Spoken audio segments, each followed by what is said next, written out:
menurut Abdullah ibnu Al-Mubarak di sini, nahnu ila qalilin minal adab ahwaju minna ila katsir minal ilmi. Nah, kami lebih membutuhkan sedikit adab daripada ilmu yang banyak. Nah, ini saking mulianya, saking pentingnya adab, akhlak, karena nanti menjadi cikal bakal yang muncul yang kemudian muncul menjadi karakter. Maka menurut Abdullah ibnu Al-Mubarak dikatakan, katanya kami lebih membutuhkan sedikit adab dibandingkan ilmu yang banyak. Artinya bukan berarti kita nggak boleh belajar, bukan. Tetap kita belajar, tapi posisikan adab terlebih dahulu. Kemudian ada lagi, ini ada sedikit lumayan banyak tentang adab supaya kita tahu ternyata memang para sahabat juga Rasulullah juga Allah dari tadi awal itu ternyata menjunjung tinggi tentang akhlak mulia atau menjunjung tinggi tentang adab. Di sini Abdurrahman bin Qasim, di sini saya bacakan artinya, aku berkhidmat kepada Imam Malik selama 20 tahun. Nah, 18 tahun dihabiskan untuk mempelajari adab dan hanya 2 tahun mempelajari ilmu. Nah, coba bayangkan di sini. Ternyata belajar selama 20 tahun, itu dari 20 tahun itu 18 tahunnya mempelajari khusus tentang adab. Dan hanya 2 tahun saja mempelajari tentang ilmu. Ya, kalau di sini dilanjutkan, alangkah sayangnya seandainya semua waktu itu dihabiskan untuk mempelajari adab. Bahkan Abdurrahman ibn Qasim itu katanya mempelajari adab 18 tahun dan mempelajari kemudian ilmu selama 2 tahun, itu katanya sayang.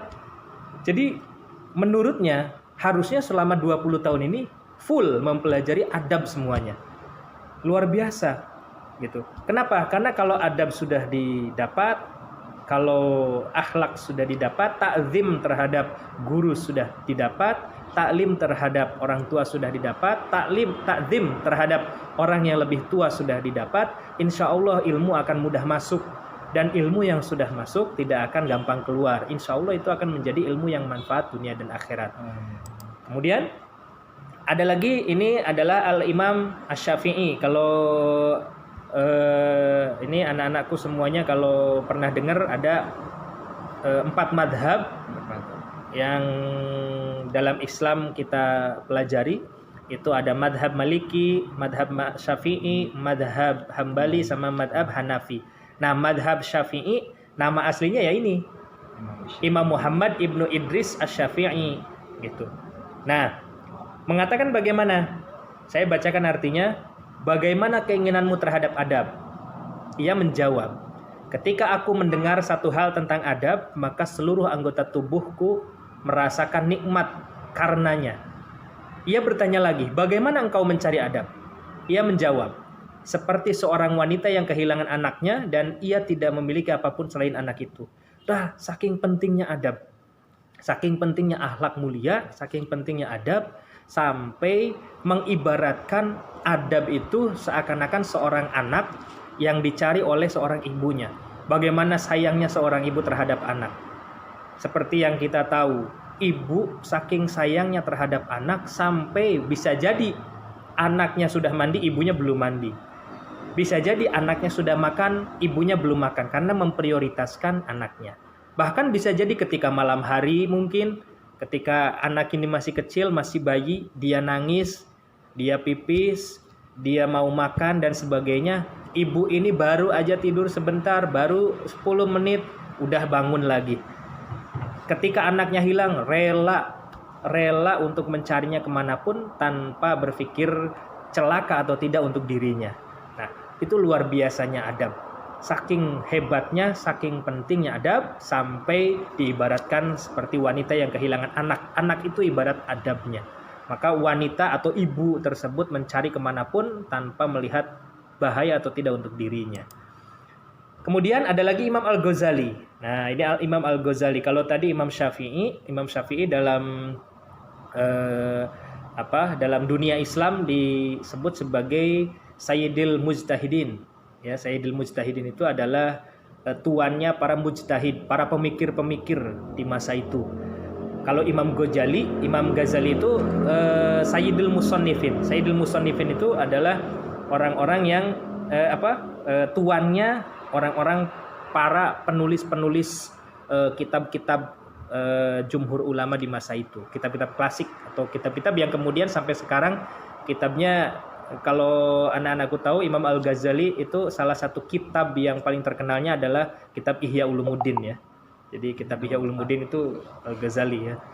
Nah, Imam Al-Ghazali di sini mengatakan, kemudian selanjutnya dengan proses penanaman adab atau ta'dib, lalu dengan pengajaran ilmu ta'lim, karena ta'lim tidak mungkin berhasil kecuali setelah ada proses ta'dib atau adab.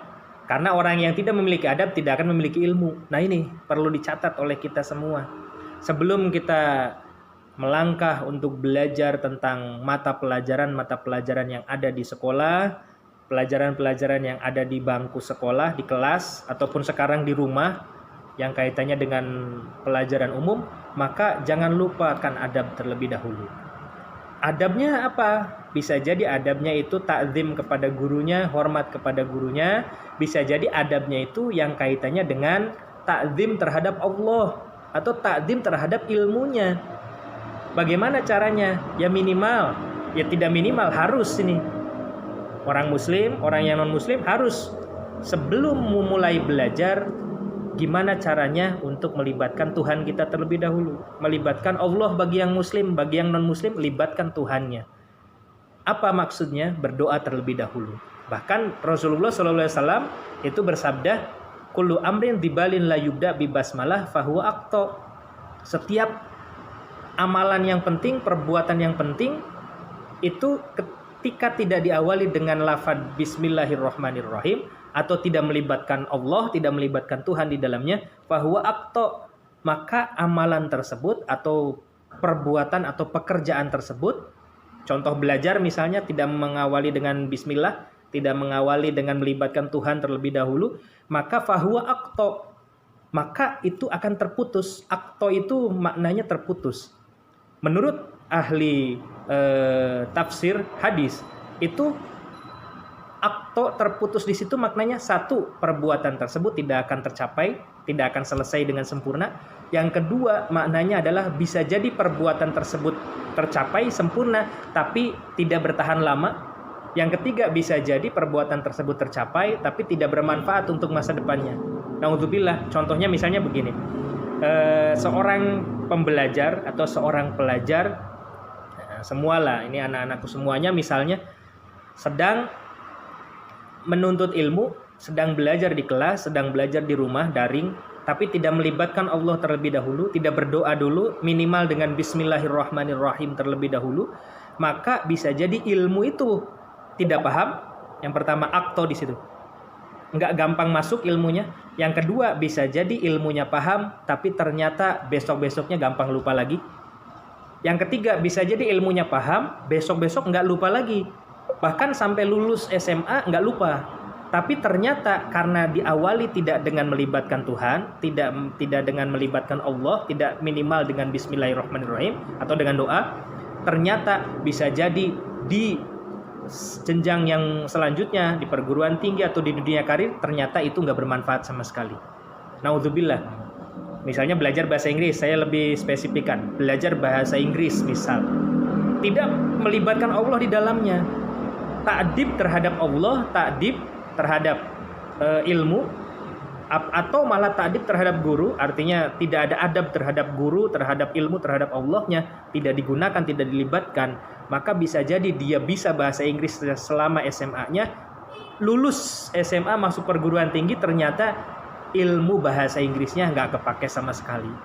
Bahkan bisa jadi itu akan mencelakakan gara-gara tidak ada ta'dib atau tidak ada adab terhadap Allah dengan berdoa terlebih dahulu, dengan ilmunya, juga dengan gurunya. Naudzubillah.